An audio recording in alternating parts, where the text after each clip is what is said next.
Bismillahirrahmanirrahim.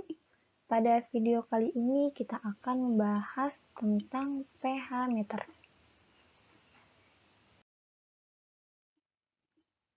pH itu kan singkatan dari potensial hidrogen ya. Potensial hidrogen. Jadi nilai potensial dari hidrogen. Nah, kemudian apa itu pH meter? pH meter merupakan alat yang digunakan untuk mengukur konsentrasi pH atau ion hidrogen dari suatu larutan dengan prinsipnya adalah menghitung perbedaan potensial sel antara dua elektroda. Jadi kenapa pada akhirnya kita membahas alat pH meter pada materi potensiometri? Karena prinsip dasar pengukuran alat pH meter itu menggunakan mengukur perbedaan potensial sel antara dua elektroda. Jadi sesuai gitu dengan prinsip dari potensiometri. Ini sesuai ya dengan pengertian dari pH, yaitu potensial hidrogen. Jadi nilai potensial pH artinya prinsip dasarnya adalah mengukur perbedaan potensialnya gitu, perbedaan potensial sel dari hidrogen yang terhitung yang ada pada larutan. Mengukur perbedaan potensial listrik antara dua elektroda kerja dan referensi. Referensi ini ya biasa disebut dengan katoda ya, sebagai katoda. Sedangkan elektroda kerja ini seperti yang udah dijelaskan sebelumnya merupakan anoda gitu. Sehingga pH meter biasa disebut sebagai potensiometer pH meter. Kemudian kenapa sih pH meter ini selain prinsip kerjanya dari pH meter ini merupakan potensiometri, kemudian bagaimana gitu cara menghitung ya, mengkonversi dari nilai potensial menjadi pH kayak gitu. Nah, kita tahu ya rumus dari persamaan Nernst yang kemarin sudah dipelajari di hari kedua kita belajar cara menghitung nilai potensial itu kan E0 sel sama dengan E0 plus minus 2,303 dikali RT per NF dikali log konsentrasi gitu. Nah, sedangkan kita tahu nih rumus menghitung pH udah pernah belajar kan ya pH di kelas 10 ya, di kelas 10 atau di kelas 11 sekarang gitu. Cara mengukur pH adalah rumusnya min log konsentrasi H plus. Nah, ini nih min log H plus kan ini nih min log konsentrasi H. Nah, jadi nilai E0 sel yang dihasilkan nanti bisa dikonversi menjadi ini pH sesuai dengan persamaan Nernst gitu.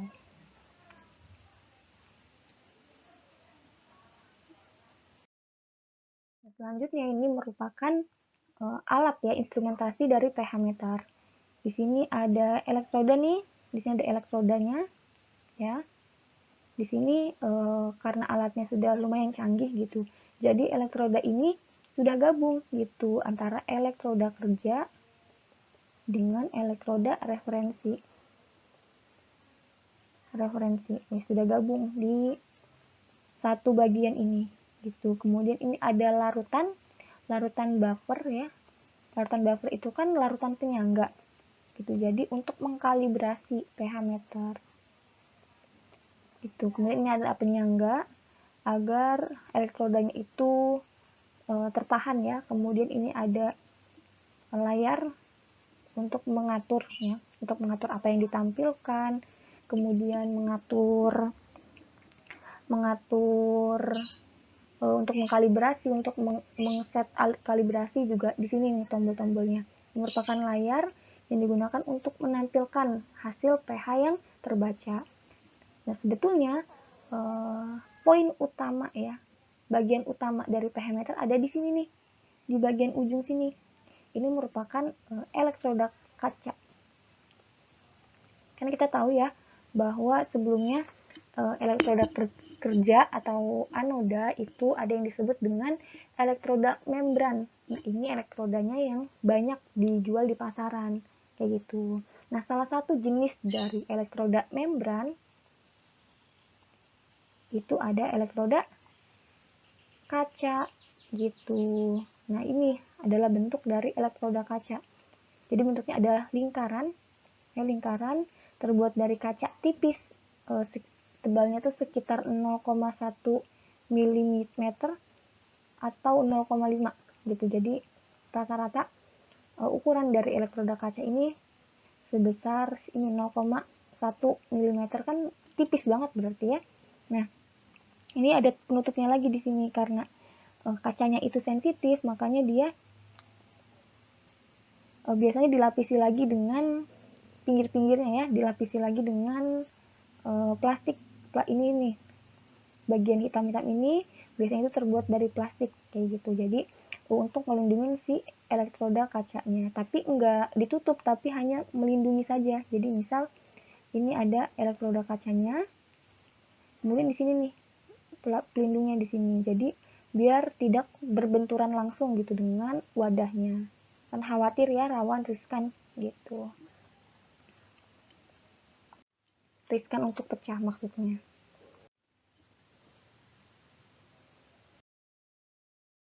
Nah, kita tahu ya bahwa inti kerja dari pH meter ini terdapat di balapnya. Nah, ini merupakan gambar dari balap pH meter yang menjadi inti kerjanya. Ini ada lingkaran, lingkaran ini terbuat dari kaca yang tebalnya itu 0,1 mm, tipis banget kan ya. Gitu. Ini dipasangkan pada alat isolator ya atau plastik yang tadi warna hitam kan ya. Nah, biasanya plastiknya ini tuh sampai pinggir gini. Jadi untuk melindungi si balapnya, si kacanya kayak gitu. Nah, kemudian di dalamnya ini ada larutan HCl. Gitu. Larutan HCl ini menjadi tempat berendamnya si Ag yang di pinggirnya itu ada AgCl yang mengendap kayak gitu. Nah, HCl ini kan letaknya ada di dalam elektroda ya. Berarti di dalam elektroda. Berarti dia stabil nih karena tidak ada pengganggunya, karena kan bagian dari elektroda ini kan tertutup ya. Kayak gitu. Nah, karena si HCl-nya ini stabil, makanya si konsentrasi atau potensial dari Ag dan AgCl juga konstan. Nah, ini yang disebut dengan elektroda referensi gitu. Nah, dia konstan gitu ya. Jadi nilai potensialnya juga akan konstan atau tetap gitu. Kita tahu ya bahwa inti dari pengukuran menggunakan pH meter ini terdapat pada balepnya gitu. Nah, balep ini nih balep kaca ini terdiri dari dua lapisan. Yang warna abu-abu itu adalah gel, sedangkan yang warna putih itu adalah membran kacanya gitu. Nah, membran kaca ini itu terbuat dari silikon dioksida. Itu silikon dioksida ketika bereaksi dengan air,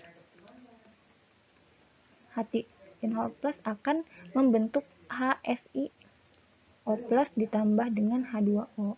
Nah, H3O+ inilah yang menjadi ini dasar pengukuran gitu dari si alat pH meter gitu. Membran gelnya itu sangat selektif. Jadi dia hanya bisa mengukur ion H+ saja gitu. Jadi sangat selektif. Jika larutannya itu bersifat asam ya, maka ion H+ dari larutan ya itu akan menempel di sekitaran gel gitu, menempel di dinding gel. Nah, dia kan akan terakumulasi banyak, membentuk positif gitu, ion-ion positif. Jadi dia kelebihan ion positif. Nah, sedangkan di alkali nih, di larutan yang basah ya, ion dari H+ di dinding balep kan di dindingnya juga punya ion H+ ya dari ini reaksi antara SiO dengan H3O+. Gitu. Nah, kalau misalkan dia larutannya basah, dia akan keluar kayak gitu. Keluar ion H+-nya itu akan keluar karena ketika dia larutannya basah artinya dia punya OH- ya kan, OH- gitu. Jadi ketukar gitu, bertukar. Ini yang dimaksud dengan pertukaran ion dari baloknya gitu. Jadi ketika dia bersifat asam, H+-nya dari larutan itu akan menempel di gel, sedangkan jika larutannya basah, H+ dari elektrodanya dia akan keluar gitu. Nah, karena H+-nya keluar ya, keluar maksudnya keluar ke larutan sampel, berarti membran gelas ini kan akan membentuk negatif gitu, karena dia kelebihan ion negatif gitu. Untuk lebih jelasnya nanti akan ada videonya ya, simulasi biar nggak bingung gitu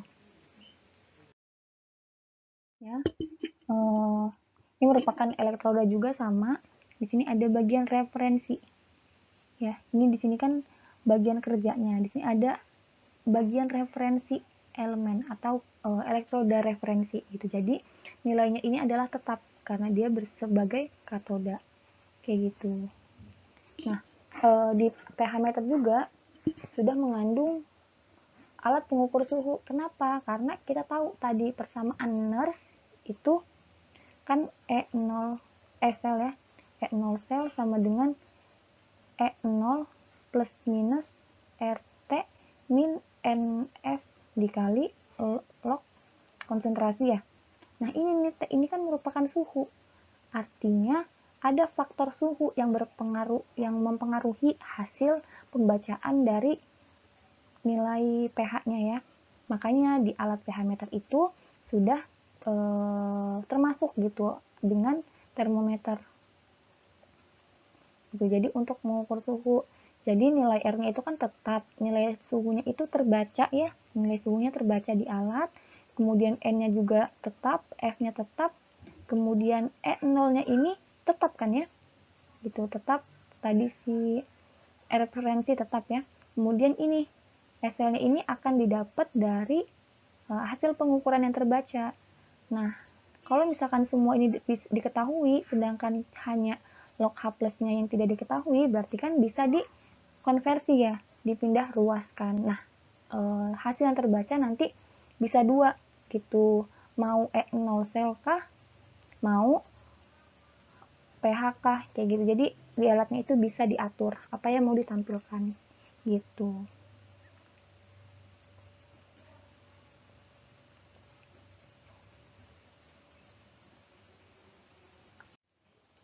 Nah ya, karena di sini ada elektroda referensi ya, nilai elektroda referensi itu kan tetap ya. Ketika dia ada elektroda referensi, maka nilai elektrodanya, nilai E0 selnya itu menjadi hasil, menjadi jumlah E0 sel, jadi elektroda referensi ditambah dengan elektroda kaca gitu. Nah, elektroda kaca ini adalah ini nih, ini gitu. Bagian ini merupakan E0 dari elektroda yang kaca. Jadi rumusnya adalah E0 sel sama dengan E0 referensi. Kenapa tulisannya jelek banget ya? Nah, ditambah dengan E0 dikurang RT min NF dikali dengan pH gitu. Jadi nilai referensi ini kan tetap, ini juga tetap, yang tadi AgCl ya, kemudian R-nya tetap, NF-nya juga tetap, suhunya ini diukur di alat, nah baru deh ini juga bisa diketahui setelah percobaan, nah baru nanti bisa muncul nilai pH-nya gitu. Ini merupakan animasi ya dari elektroda gitu, elektroda yang ada di pH meter. Ini kan ada elektroda, ada dua ya, ada elektroda kerja, ada elektroda referensi. Nah yang tadi itu tempatnya, nah ini balapnya ini kan sebagai tempat utama dalam perhitungan beda potensial yang akan diukur gitu. Nah ini ada larutan KCl yang tadi ya, Kemudian di sini ada larutan Ag ya, perak. Larutan perak ini merupakan elektroda kerja. Ini ada elektroda referensi ya. Referensi ini nilainya kan tetap ya. Ini ada termometer, kayak itu termometer untuk mengukur suhunya agar tetap. Ini terjadi diikat gitu, dihubungkan antara elektroda kerja dengan elektroda referensi. Nah ini bukan termometer, ini adalah alat yang digunakan untuk mengukur beda potensialnya. Jadi ada di sini. Gitu. Ini sumbernya dari YouTube ya, ini linknya. Nah ini ketika sampelnya misal HCl ya, di sini misal HCl, berarti kan ion positif H+ ya, itu akan menempel di gel yang tadi gitu. Di gel ini akan menempel.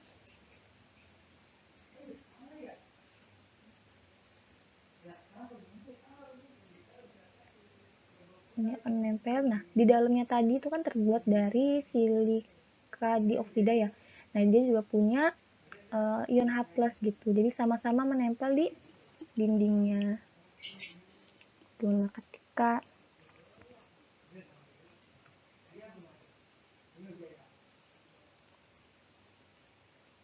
ketika ion H+ yang di luar itu lebih banyak dibanding yang di dalam,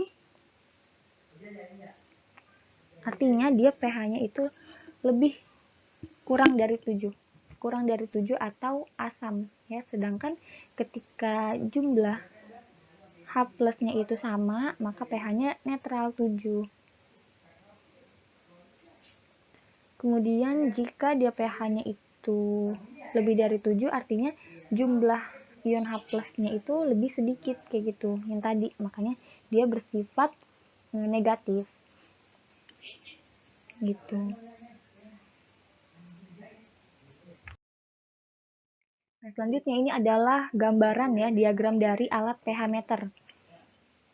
Ini yang pertama ada elektroda gelas atau elektroda kaca, kemudian ada elektroda referensi. Nah, di alat instrumen itu sekarang, banyak gitu yang ditemukan sudah gabungan gitu. Jadi elektrodanya itu menjadi satu kesatuan.